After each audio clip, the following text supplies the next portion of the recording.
I know Okay. that's a lot. No. I love it because girl, you don't even know. You like set me up for the next couple of podcasts that we have in the series because that's Mm, actually where we're going. We're going to be perfect. talking about that and what it looks like in everyday life to, be making disciples. Yeah, So I'm stoked because it's like the Lord orchestrated that right there. perfect. That was Perfect. awesome. Awesome. Cool. So thank you for defining that. I appreciate that. Now, how about you personally? How have you kind of implemented that? Now, understanding that our audience that is listening, they're between 18 and 35 years old, single young women, excited about living for Jesus, feeling that calling and that burden, like, man, yes, I want to reach the world, right? Yeah. What are some practical ways that you would encourage them to do that? Just because of what you're saying. I Mm, love how you said that we're coming alongside each other, hmm and serving one another. I think about that like passage of scripture talks about like, spurring one another to love and good deeds, Yeah. right? Yeah. Absolutely. And I think also that like iron sharpens iron, right? Yeah. Like we are encouraging each other. We're not saying like, "Oh, you're the iron and I'm the blacksmith." No, we're saying like we are working with each other, right? To like help each other be successful. I think first of all understanding that um I don't care how old you are. You have something to offer those around you. Mm, And I there like imposter syndrome is a real thing, right? Where we convince ourselves like I don't know anything. Like no one would want to know what has gone on in my life. yeah. Or pastor's daughter here, like I was convinced like I haven't had any huge trauma, so I have nothing to talk to people about. Oh, girl, go there. Go there. And so I hear I that thought, all the time. uh, well, and I have nothing to talk about, right? Yeah. Okay, but do you have a relationship with Christ? Well, Mm. yeah. Okay, have you ever had any questions come up?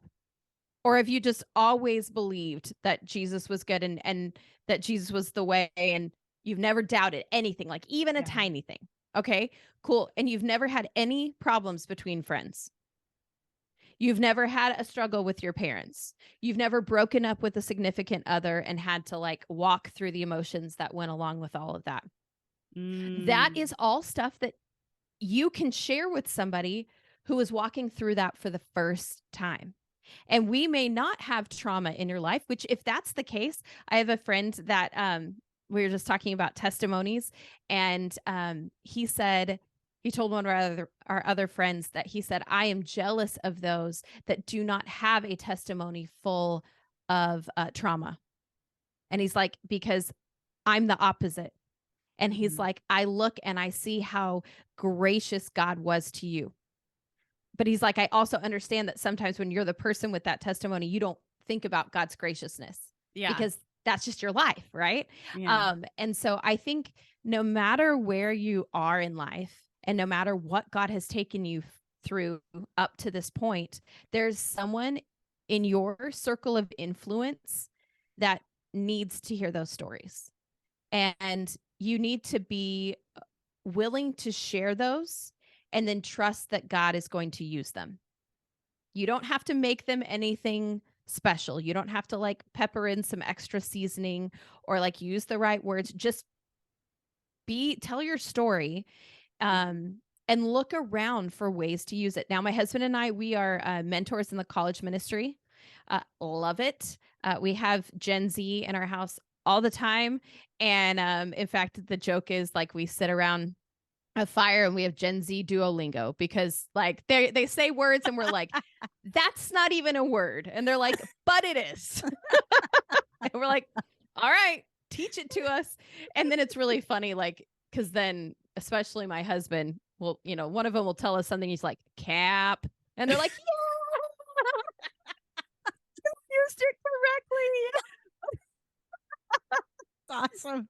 It's great. It's great. And so I think like what do I as a 38-year-old woman with two children have in common with young girls that are 18, 19, 20 working their way through college? Well, right now if you put our lives up, nothing, right? We are in totally different areas of life. But when we talk about what's going on in their life, it's amazing how I'm like, "Oh, I've been there. Yeah, I've done that. I've walked through that, made the mistakes, and seen them on the other side."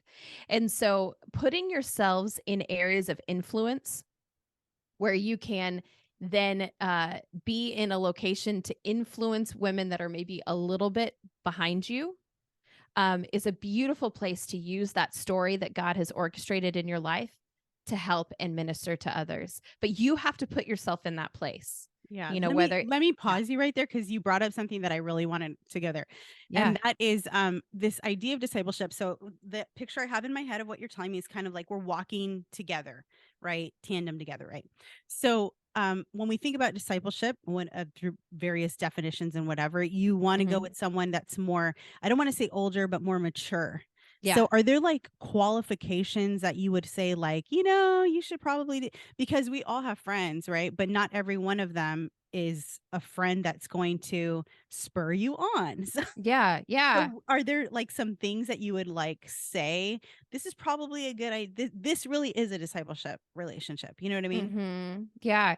I think that there are qualities of effective discipleship, and I think a lot of times they're actually a lot simpler than we think they are. A part of me when I first started doing this thought there was some kind of training that I had to go through, and I wasn't allowed to disciple until I'd done Well, I this think that training. that's most churches, Yes. honestly, that I've well, anyways, I speak for myself. Most churches I've gone to, that's Mhm. a requirement is that you have to complete this thing or whatever. Yes, and I think training is really good. Training is needed because it can be scary. Like, I remember the first time that I discipled somebody, I was only like 3 years older than her, and I just prayed every week, "Lord, don't let me totally screw this girl up." Like, please don't allow me to do this. And Yeah. and I even had a little bit of training, but still that was the fear inside of me. And a lot of times people let that fear stop them. Mhm. And so I think um don't think of it as like I need training. But if I say this, so I think there are five attributes of what discipleship looks like. So if you're like, okay, Courtney, I'm ready to take the plunge. I'm going to believe that you say that I have influence, that Jesus has already equipped me. I've put myself in that place of influence. That could be like around your friends, or it could be in like if you're in college, it could be in the high school ministry. If you're like a young married, it could be in the singles ministry or in the college, whatever. I put myself in a place where there are others that need influence. When you meet together, here's the five things that I would encourage you to do. First of all, discipleship is relational. So it's about building a relationship with one another because you don't want to walk alongside somebody you don't know. That's awkward. Right. That's why nobody talks to each other in the airport. So it's relational, right? Yeah, yeah. It's intentional. It's not just like, hey, we're going to hang out and see what happens. No, you're going to hang out for a purpose. Mhm. And then you go back to your definition of discipleship. This is what we're hanging out for. It's spiritual because if Jesus isn't involved, it's mentorship. Mhm. It's honest, and the idea is that um, you are honest about what's going on in your life, what you have walked through, and they agree to be honest with what they're walking through. And then it's reproducible. And the thing about it being reproducible is that what you're doing has to be possible for just the normal person to do, That's right? good. Because if Yeah, not, yeah. now you need training. Now you need these things. Yeah. So it can be as simple as like, hey, we're going to walk through this book together and we're going to answer the questions. Hey, we're going to walk through this book chapter of the Bible together, and we're going to like talk about it. We're going to get together and talk about it.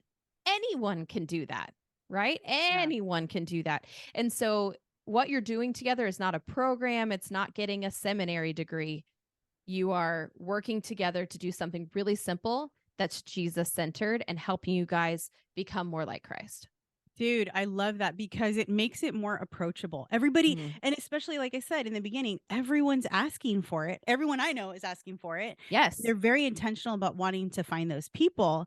But again, we have these expectations or maybe we've heard some things and that's where we feel. But now what you're saying, man, I almost feel like we're walking with Jesus on this, because I feel like that's the way he would roll, you know? Yeah. I mean, homeboy wouldn't say, you know, come to me, all you who are weary and heavy laden. I'll give you rest. You know, my yoke is easy, my burden light. And knowing that that yoke he was talking about was a law. Like, I Yeah. mean, he wouldn't throw that at us if he didn't mean what he said. And everything we see him doing in scripture is all very simple, Yeah. you Yeah. know? And so I mean, if he came to die for everyone or whosoever or however, whatever your version says, you Yeah. know what I mean? Like, it's super simple. Oh my goodness. Well, That's and I yeah. think that what makes it so hard and what makes it that yoke feel so heavy is that we've made discipleship in the church into a program, and discipleship is a relationship. It can't be a program. It doesn't work. I have actually tried it. I tried to create the program in my church. I created the training. I created the way we were going to partner people, and it did not work. And so I Mm, thought it was a failure. yeah. But then here we are 3 4 years later, and no, yeah, 3 or 4 years later, and now I have some of those women that took that training, Yeah. and they're like, let me tell you about this woman I met in the soup kitchen that I serve at, and her and I started meeting, and we're using all of the things that I learned, and we have had some wonderful conversations. I'm like, see, it wasn't about the program, Yeah. it was about the relationship. Did the training help? Yes, because they knew what to say and what to do. They knew to recognize that this was a woman who was looking for discipleship. They say if you're looking for someone to disciple, look for a fat person. It's really unfortunate. I know, I've really heard it before, but unfortunate. yeah. Tell Yeah, us what that is. that is faithful, available, and teachable. And I actually, someone added, I've seen a couple times people add letters to it. But the reason why this fat analogy sticks is because everyone remembers it because it's so ridiculous. But if that person standing in front of you, you have a relationship with them, they're faithful to Jesus Christ, they're available for more training, and they're teachable, they're willing to learn and like let their pride get out of the way, they are ripe and ready for discipleship and ready for those conversations that you guys are ready to have in a discipleship relationship, not a program.